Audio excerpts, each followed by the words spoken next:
J'ai roulé ma tête dans la poussière. Littéralement, j'ai roulé ma corne. La corne, symbole d'autorité, de puissance, de dignité, je l'ai roulée dans la poussière. Les pleurs ont altéré mon visage, l'ombre de la mort est sur mes paupières. Je n'ai cependant commis aucune violence, et ma prière est pure. Déjà maintenant, mon témoin est dans le ciel, mon témoin est dans les lieux élevés. Job 16, verset 15.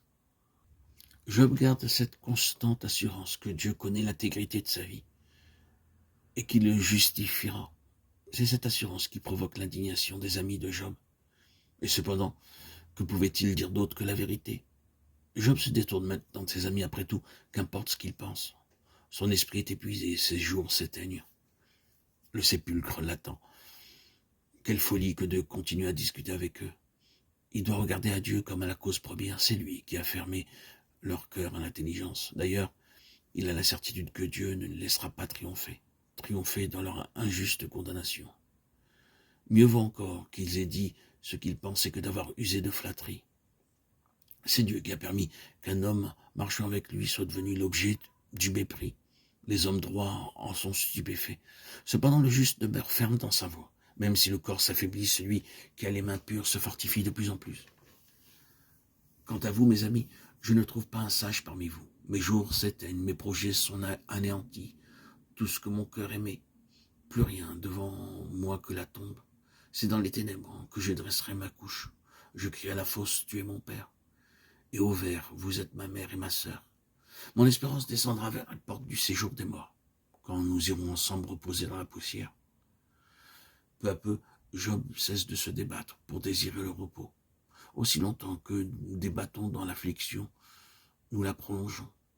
Dieu désire que nous dressions notre couche dans les ténèbres, c'est-à-dire que nous nous reposions dans les ténèbres, en comptant sur sa fidélité. Ô âme qui te débat dans la douleur sous la puissante main de Dieu, prends ta place dans la poussière et reconnais que, par ta nature, tu es corrompu. Dieu veille sur toi dans ces épaisses ténèbres, où il t'a conduite. Là, demeure dans le repos et le calme. Toi qui crains Dieu et marches dans l'obscurité, assure-toi en lui. N'essaie pas d'allumer un feu par tes propres efforts, mais attends. Et tu seras béni des bénédictions qui prévaudront jusqu'aux extrêmes limites des collines éternelles. Deutéronome 33, 14 à 16. Le Christ a porté nos douleurs, il est vrai, mais c'est afin que nous puissions entrer dans sa douleur concernant le monde et son peuple. Il a porté la croix. C'est pour nous amener à lui dans la communion de ses souffrances jusqu'à la croix. Il nous a délivrés de nos propres fardeaux pour que nous puissions partager avec lui selon notre mesure le fardeau des âmes et achever les souffrances de Christ pour l'amour de l'Église qui est son corps.